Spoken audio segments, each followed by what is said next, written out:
اعوذ باللہ من الشیطان الرجیم۔ پناہ مانگتا ہوں میں اللہ کی شیطان مردود سے۔ بسم اللہ الرحمن الرحیم۔ السلام علیکم ورحمۃ اللہ وبرکاتہ۔ ایک بھائی نے سوال کیا ہے کہ ربیع الاول شریف میں ہم بستری کرنا جائز ہے یا نہیں جائز؟ تو آج اس حوالے سے گفتگو کریں گے۔ بہت سارے لوگ یہ جاننا چاہتے ہیں کہ ربیع الاول شریف میں ہم بستری کرنا جائز ہے یا نہیں جائز۔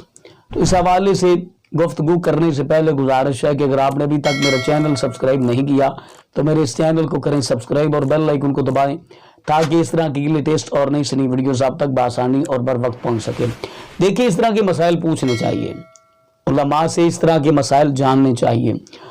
میں تو یہ کہوں گا کہ جس مسئلے کا نہیں نہ پتا، بلا جھجک علماء سے سوال کیا کریں۔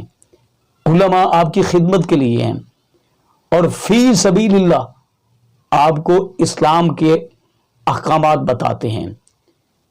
دیکھیں، میں یہ جو مسائل آپ کو بتا رہا ہوں، میں اس کے لیے آپ سے کوئی فیس ریچارج نہیں کر رہا۔ تو اس لیے علماء سے اس طرح کے مسائل، جس مسئلے کا نہیں پتا، بالخصوص فقہی مسئلے کا، وہ علماء سے پوچھئے گا۔ دیکھیں، جہاں تک اس سوال کا تعلق ہے، شریعت مطہرہ نے کہیں پر بھی منع نہیں کیا، کہیں پر بھی منع نہیں کیا۔ اب ربیع الاول شریف میں ہم بستری کر سکتے ہیں، بالکل جائز ہے، بلکہ جب چاہیں کر سکتے ہیں۔ اس کے لیے کچھ شرعی احکام ہیں، کچھ شرعی مسائل ہیں، ان کا جاننا بے حد بہت ضروری ہے کہ البتہ آپ ہم بستری ربیع الاول شریف میں جب چاہیں کر سکتے ہیں۔ اس کے لیے پردے کا اہتمام کریں، دیگر مسائل ہیں اس طرح کے۔